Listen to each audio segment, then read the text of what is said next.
பிரதமர் மோடி தமிழகம் வரும்போது கருப்பு கொடி காட்டும் போராட்டம் நடத்தப்படும் என்று மனிதநேய மக்கள் கட்சியின் பொதுச் செயலாளர் தமிமுன் அன்சாரி தெரிவித்துள்ளார். வடசென்னையில் உள்ள வள்ளலார் நகரில் மனிதநேய மக்கள் கட்சி சார்பில் பொதுக்கூட்டம் நடைபெற்றது.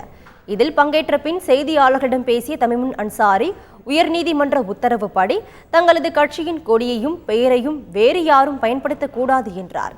இதை மீறி கட்சியின் பெயரை பயன்படுத்துபவர்கள் மீது சட்டப்படி நடவடிக்கை எடுக்கப்படும் என்று தமிமுன் அன்சாரி குறிப்பிட்டார். சிறுபான்மை மக்களுக்கு எதிராக செயல்படும் மத்திய அரசை கண்டிக்கும் வகையில் பிரதமர் மோடி தமிழகம் வரும்போது மனிதநேய மக்கள் கட்சி சார்பில் கருப்பு கொடி காட்டும் போராட்டம் நடத்தப்படும் என்றார்.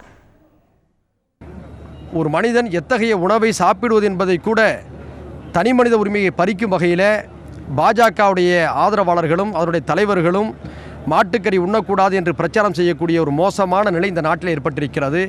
இதை கண்டித்து பிரதமர் நரேந்திர மோடி தமிழ்நாட்டுக்கு வருகின்ற போது மனிதநேய மக்கள் கட்சியின் சார்பில் 50,000 பேர் திரண்டு கருப்பு கொடி ஆர்ப்பாட்டத்தை நாங்கள் நடத்தவிருக்கிறோம்.